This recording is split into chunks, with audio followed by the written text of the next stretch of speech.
Hermanos, la primera meditación se llamó Llamados a la Santidad.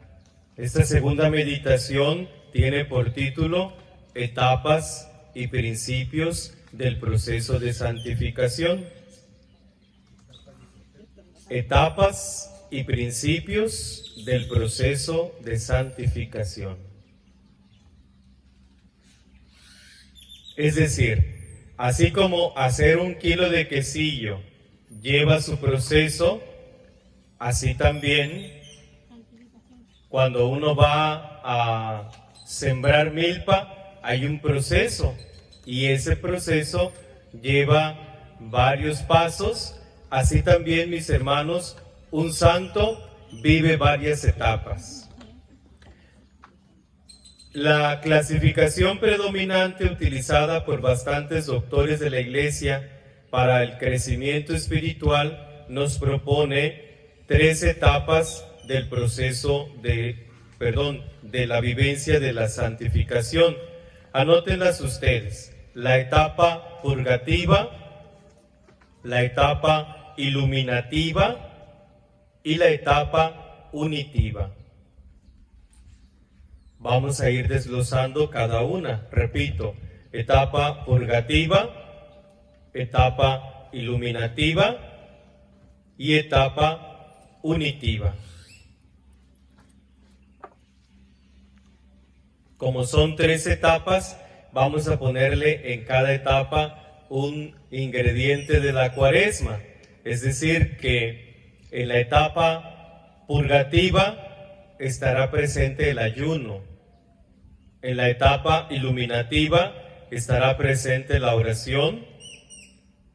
Y en la etapa unitiva estará presente la caridad.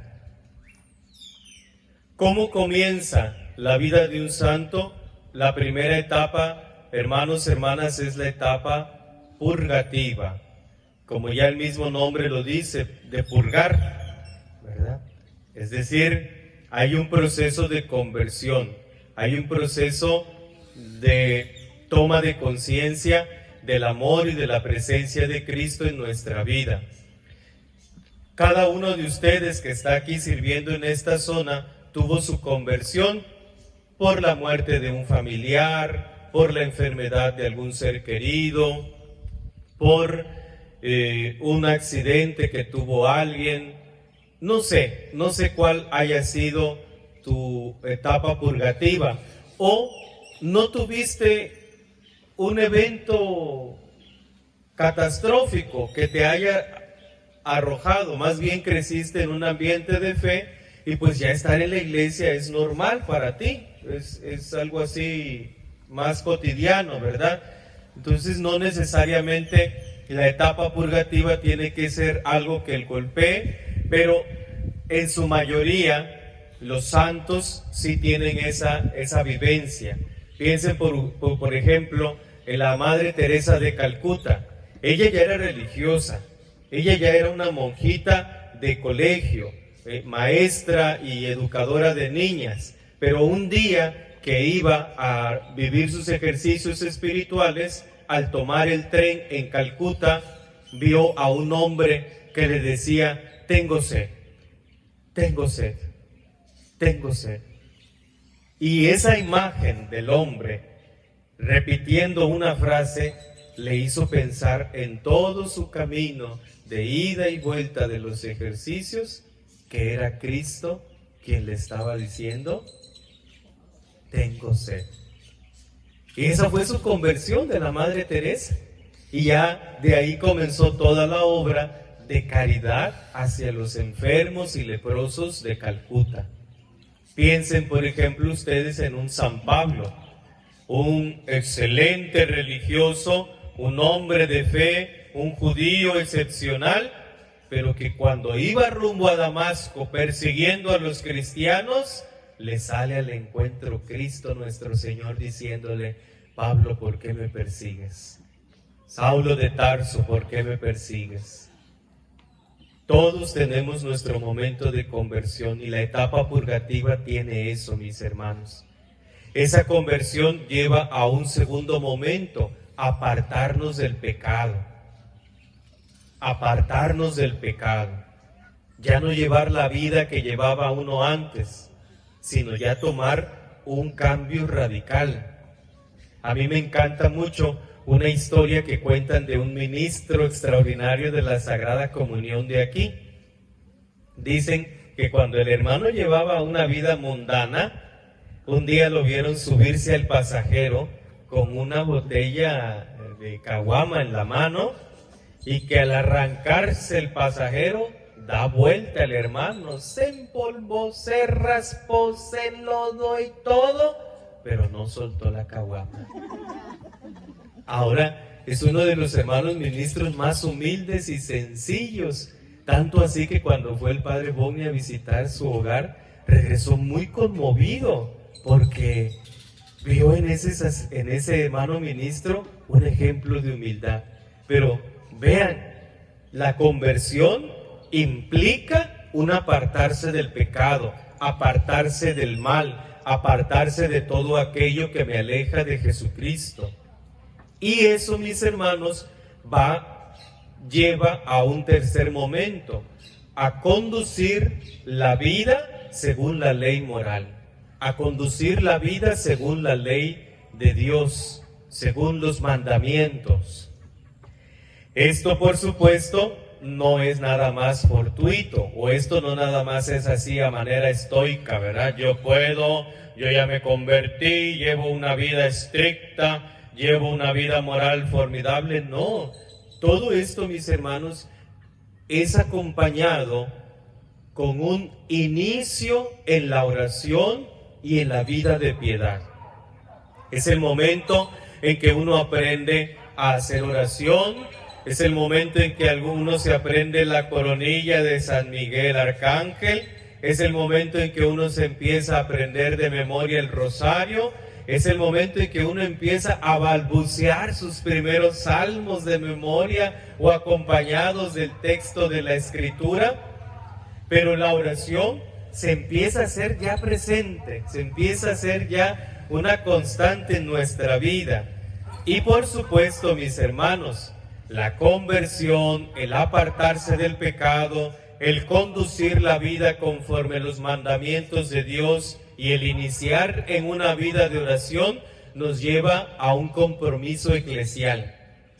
Es decir, esto que tú y yo vivimos ahorita ya tuvo su primera etapa, la etapa purgativa. ¿Cuál es la siguiente etapa que mencionamos? La etapa iluminativa. ¿Y qué ingrediente de la Cuaresma dijimos que le poníamos? La oración. En esta etapa iluminativa, mis hermanos, la oración ya no es una oración balbuceante.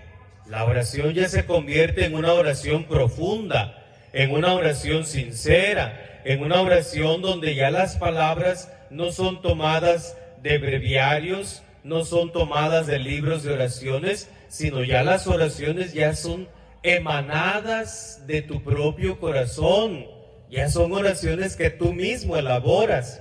Ya no hay un deseo de vivir en los mandamientos de la ley de Dios. Ahora ya sufrimos un deseo más de crecer, pero en las virtudes cristianas, la pureza, la justicia, la templanza, la esperanza, la fe. Ya hay un crecimiento más de la vida moral. En esta etapa iluminativa es donde ya empieza uno a comprender, empieza uno a estimar la vida del otro. Ya no ve uno aquella crítica que me hizo el hermano, ya no lo ve uno con odio, con coraje, con resentimiento. Ya empieza uno a entender que el hermano también está pasando por una situación que lo está desgastando, que el hermano está pasando por una situación que lo está haciendo entrar al límite, y aquella ofensa que me dijo es dicha desde esa situación. En esta etapa iluminativa también se ve una entrega más completa al Señor. Aquí es cuando ya te dicen, vas a ser la coordinadora de zona, el coordinador de zona. Ahora, hermano coordinador, vas a dejar de ser coordinador y vamos a pedirte que seas ministro de la comunión. Ya la etapa del compromiso ya es un poquito más seria. No nada más es, bueno, voy a entrar y hacer el de la caridad, que es el que organiza nada más los enfermos, ¿verdad, padre? Sí, no, ahora ya voy a ser ministra. Eso ya está un poquito más intenso, pero es parte de la etapa iluminativa. Y por último, mis hermanos, esta etapa iluminativa también va acompañada de varias pruebas y purificaciones. No es que ya no tengamos problemas, no es que ya no tengamos dificultades, sino que el Señor quiere ir quitando el lastre, quiere ir quitando el bagazo, quiere ir quitando todo aquello que no nos permite ser el santo que Él quiere que seamos. Y por eso nos sigue sometiendo a fuego, nos sigue sometiendo en el horno para que podamos ser el santo, la santa que Dios ha soñado en ti y en mí. La etapa unitiva es la tercera y última etapa, mis hermanos. Y en esta etapa agregamos el ingrediente de la Cuaresma de la caridad, del amor. Ya no hay una oración balbuceante, ya no hay una oración profunda. Ahora, mis hermanos, la oración se vuelve un gozo, pero un gozo profundo, como ese canto de la Renovación que dice: este gozo no va a pasar, este gozo no va a pasar. Este gozo no va a pasar. ¿Por qué? Porque está dentro de mi corazón. En esta etapa unitiva, mis hermanos, nuestro corazón se une a tal grado con el Señor que ya la oración se vuelve un gozo y una contemplación en silencio. Por supuesto, los santos en esta etapa empiezan a vivir una humildad más profunda. Vuelvo a citar aquella hermana nuestra, la Madre Teresa de Calcuta, santa. Dicen en una biografía que leíamos en el seminario, dicen que en una ocasión la madre fue a pedir ayuda al mercado de Calcuta, y cuando se topó con un carnicero, llegó y le pidió que si le regalaba carne para sus enfermos, y el carnicero le escupió en la mano. Y la madre tomó eso y lo puso en su corazón y le dijo: esto es para mí. ¿Me regalas carne para mis enfermos?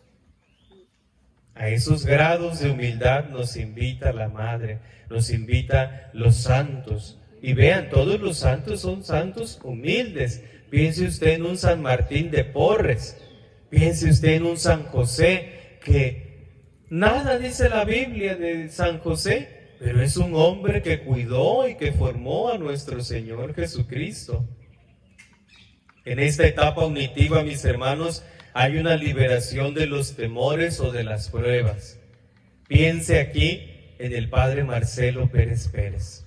Yo creo que la mayoría ha visto los videos de entrevistas que él dio próximos a su fallecimiento, próximos a su deceso. El Padre Marcelo decía del Padre de San Cristóbal: tengo amenazas de muerte. Y sí, tengo miedo a que me maten, pero es más grande mi fe, decía el Padre Marcelo. Es decir, mis hermanos, un santo no tiene miedo a morir, un santo no tiene miedo a que lo maten. El Padre Marcelo decía: si me van a matar, pero mi muerte va a ayudar a la paz en el Estado, que sea ofrenda para Dios. Así es que, mis hermanos, un santo se libera de esos temores, se libera de esas esclavitudes. Y por último, ya hay un gran deseo de servir a Dios y hay muchos frutos apostólicos en esta etapa. Por supuesto, mis hermanos, yo pienso que la vida de un santo no es lineal. Probablemente un santo regrese a la etapa inicial, a la etapa purgativa, probablemente regrese a una etapa de una oración no tan madura y vuelva a retomar el camino, pero vamos a decir que el camino de santidad no es un camino lineal, es un camino como de espiral, pero en ascenso, y el espiral a veces está arriba y a veces abajo, a veces arriba y a veces abajo, pero esa espiral va ascendiendo. Esos son las tres etapas de la vida de santificación. Las decimos en voz alta: etapa, etapa y etapa última.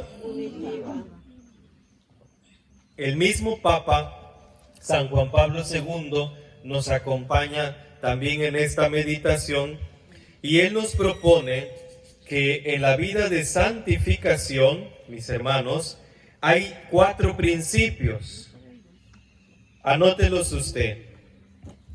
El primer principio es la gracia divina.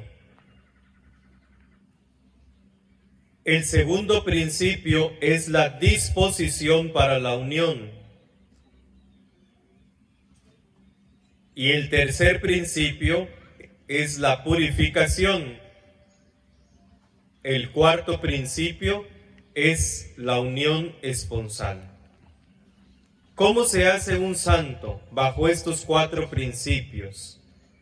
¿Cómo camina un santo en su vida espiritual bajo estos 4 principios? Dijimos principio número 1, la gracia divina. ¿En qué consiste este principio? En que la unión con Dios es totalmente un regalo.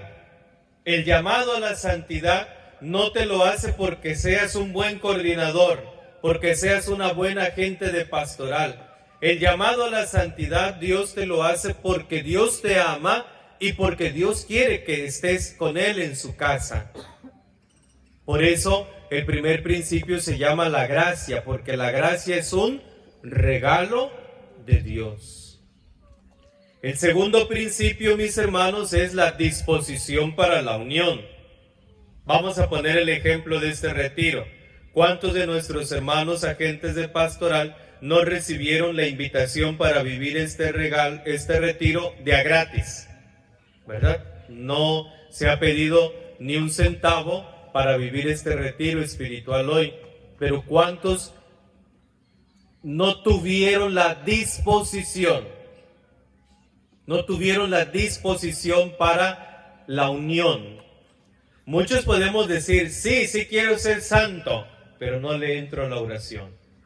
Sí, yo quiero bajar de peso, pero no quiero dejar mis hábitos alimenticios. Sí quiero cambiar mi figura, pero no le entro al ejercicio.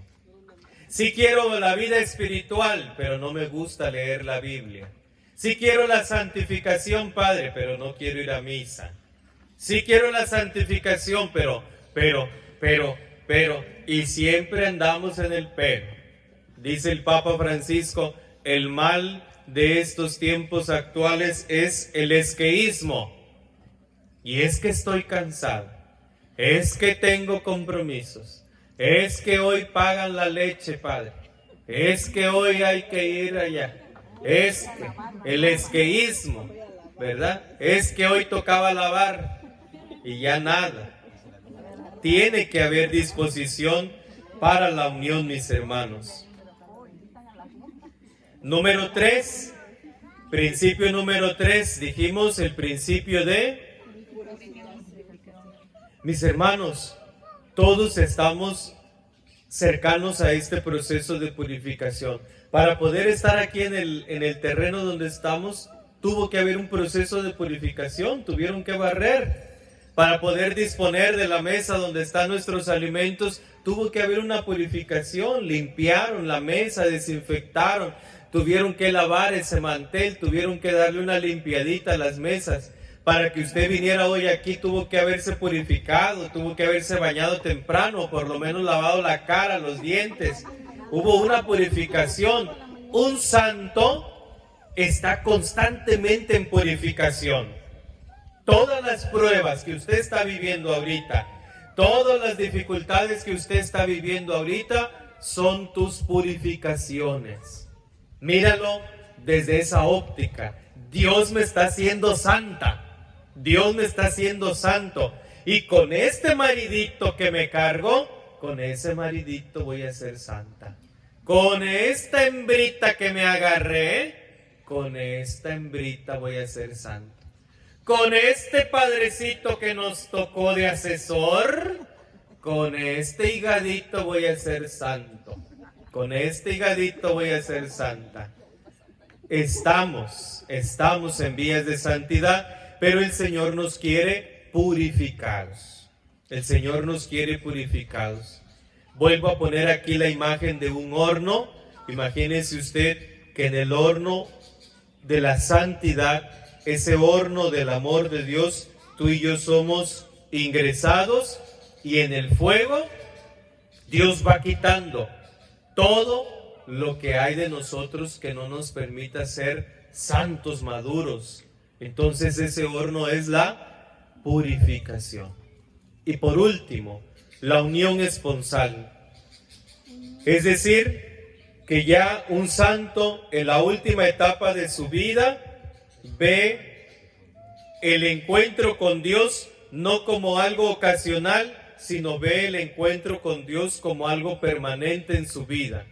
Yo pienso nuevamente en el padre Marcelo Pérez Pérez, un sacerdote que buscó los micrófonos, que buscó las cámaras para denunciar las injusticias vividas en el Estado, y al final, ya casi al final de su vida, ustedes vieron que a mí me tocó caminar con él en aquella peregrinación por la paz en Tuxtla, un sacerdote alejado de las cámaras, un sacerdote alejado de los micrófonos, pero un sacerdote con su corazón cercano al sagrario de Cristo, cercano al sagrario donde estaba Cristo en la comunión. Eso es un santo en ya la última etapa o en el último principio de vivir el deseo de la unión esponsal. Me platicaba un hermano ministro de la comunión de nuestra parroquia que su papá fue muchos años catequista, fue muchos años militante de la Escuela de la Cruz, y él se iba a trabajar y a las 12:01 llegaba, se tomaba su agüita, se refrescaba, se cambiaba de camisa y se iba 10-15 minutos diarios al Santísimo. Ahora ya su cuerpo no le permite hacer eso, ya su mente no le permite hacer eso por la ancianidad, pero es un hombre entregado a la oración, el deseo de pasar todos los días frente a Él. Que esta meditación, hermanos, entonces nos haga preguntarnos en qué etapa del proceso de santificación voy, ¿verdad? A lo mejor la Verito ya va en la etapa unitiva, a lo mejor Gabriel está en la etapa de purificación, pero todos mis hermanos, o vamos a arrancar de cero, ¿verdad? Vamos a arrancar todos juntos, iniciar conscientemente, pero con ese deseo y con esa conciencia de que cuando nos toque la purificada, saber que es mi proceso de santificación. Digamos juntos, como estamos sentados, nuestra oración a la Virgen María. Dios te salve María, llena eres de gracia, el Señor es contigo. Bendita eres entre todas las mujeres y bendito es el fruto de tu vientre Jesús. Santa María, Madre de Dios, ruega por nosotros pecadores, ahora y en la hora de nuestra muerte. Amén. En el nombre del Padre, y del Hijo, y del Espíritu Santo. Amén.